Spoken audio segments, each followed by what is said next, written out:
नमस्ते। टीम मेंबरों का दबाव है कि महाशिवरात्रि के शुभ अवसर पर एक वीडियो चाहिए एसोसिएट के ग्रुप में। तो अब जिनका ना आदि है ना अंत है, जो अनंत है, उनके ऊपर मैं इस छोटे से मुंह से बोलूं क्या? तो मैंने बहुत विचार किया, फिर मैंने सोचा चलो भगवान नीलकंठ, पशुपतिनाथ और भगवान भोलेनाथ के ऊपर कुछ तो बोलना ही चाहिए।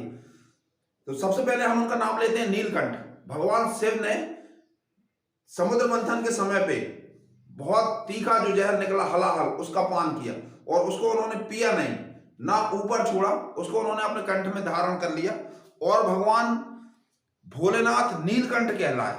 तो जैसा जहर उन्होंने पिया वैसा ही जहर आपको और हमको हर दिन पीना पड़ता है। किसी ने कुछ कहा, कुछ हमने देखा, कुछ कहीं डांट खाई, कुछ अनपेक्षित स्थितियों का सामना करना पड़ा, तो हमको भी भगवान शंकर की तरह उस जहर को अपने हृदय में नहीं ले जाना।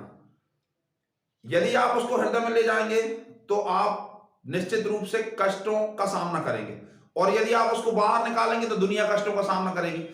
आप लोगों ने ध्यान दिया हो पिछले कुछ समय में समाचार पत्रों, समाचार चैनलों और सोशल मीडिया पर बहुत अधिक खबरें आ रही कि बहुत से लोग हार्ट अटैक का शिकार हो रहे हैं। इसका क्या कारण है?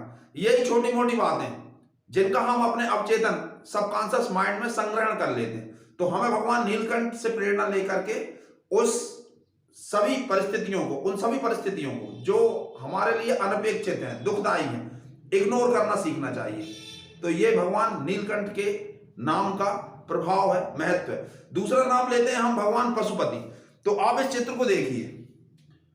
इस चित्र में आप देखेंगे कि भगवान गणेश जी का जो वाहन है चूहा, उसका शत्रु है भगवान शंकर के गले में लिपटे रहने वाला सर्प, जो कि उसका भक्षण करता है। और भगवान के गले में जो सर्प लिपटा है उसका शत्रु है भगवान कार्तिकेय, जिनको दक्षिण भारत में मुरुगन स्वामी भी कहा जाता है, जो कि देवताओं के सेनापति हैं। उनका वाहन मोर, मतलब गणेश जी के वाहन चूहे को भगवान शंकर के गले में लिपटा हुआ उनका हार सर्प खाता है और सर्प को भगवान मुरुगन स्वामी का वाहन मोर खाता है। माता जगदम्बा का वाहन सिंह, वो भगवान शंकर के वाहन वृषभ को खाता है। एक दूसरे का भक्षण करते हैं। लेकिन उसके बाद आप देखिए कि भगवान शिव के परिवार में, भगवान पशुपति के परिवार में सभी जीव शांतिपूर्वक बैठे। ऐसे ही हमें भी हमारे घर में, हमारे कार्यालय में, जहां जहां हमारा वास्ता पड़ता है, उन सभी में सभी प्रतिकूल लोगों को साथ में लेके चलने की कला सीखना चाहिए। हमें इस कला को आना ही चाहिए, तभी हम सफलतापूर्वक अपना जीवन यापन कर सकते हैं। वैसे मैं एक बात और आपको बताना चाहता हूं कि भगवान पशुपतिनाथ का चित्र घर में रखने से परिवार के सदस्यों के बीच में मनमुटाव कम होता है, उनमें दूरियां कम होती हैं, प्रेम बढ़ता है, सामंजस्य बढ़ता है।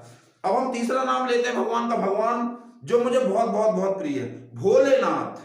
भगवान भोलेनाथ, भगवान भोलेनाथ। तो भोलेनाथ भोलेनाथ हैं और भोलों के नाथ हैं।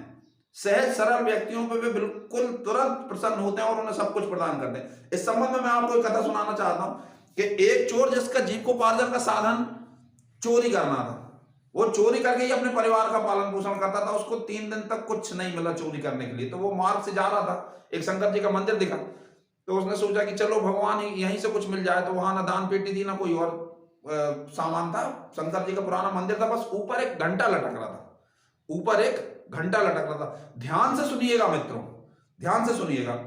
तो उसने सोचा कि इस घंटे को यदि मैं निकालूं तो इसको बेच के मैं कुछ कमा सकता हूं, कुछ पा सकता हूं।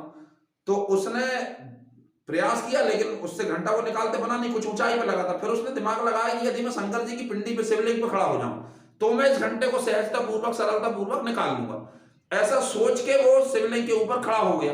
उसी समय पे भगवान शंकर और माता पार्वती वहां से निकले और माता पार्वती को ये देख के भयंकर गुस्सा आ गई। उन्होंने कहा ये कैसा है बदतमीज नालायक, ये आपके ऊपर खड़ा हो गया। तो भगवान शंकर ने हंसते हुए कहा कि नहीं देवी, तुम गलत देख रही हो। लोग मेरे ऊपर फूल, पुष्प, बेलपत्री चढ़ाते हैं तो मेरे ऊपर ही चढ़ाते हैं ना, मेरे ऊपर ही अर्पण करते हैं। तो इसने तो स्वयं को मेरे ऊपर अर्पण कर दिया। इसने तो स्वयं ही पूरी तरह से शरणागत हो गया। तो ऐसा कह के हंस के उन्होंने उसकी बुद्धि शुद्ध की और उसे सब कुछ प्रदान किया। तो ये कहानी हमें शिक्षा देती है पॉजिटिव एटीट्यूड, सकारात्मक दृष्टिकोण। किसी भी परिस्थिति में आपको अपनी सकारात्मकता को नहीं खोना। यदि आप पॉजिटिव एटीट्यूड बनाए रखेंगे तो आप विषम से विषम परिस्थितियों से भी निकल जाएंगे और उनमें से भी कुछ अपने लिए अच्छा, हितकर, लाभकारी प्राप्त कर लेंगे। तो ये मैंने एक छोटा सा वीडियो शिवरात्रि के दिन बनाने का प्रयास किया। भगवान शंकर पे मैं क्या बोलूं, उन पे तो पूरा संसार अनंत काल तक बोले तो भी कम है। आप सभी को महाशिवरात्रि की बहुत बहुत बहुत शुभकामनाएं। ये वीडियो जो भी व्यक्ति देखेगा, भगवान शंकर उसकी मनोकामना पूर्ण करेंगे, उसे कष्टों से निकालेंगे। ऐसी मेरी भगवान महादेव, भगवान नीलकंठ, भगवान भोलेनाथ से प्रार्थना। आप सभी का बहुत बहुत बहुत धन्यवाद। कृपया इसे लाइक और शेयर अवश्य करें, हमारा चैनल सब्सक्राइब अवश्य करें। बहुत बहुत बहुत धन्यवाद। नमस्ते।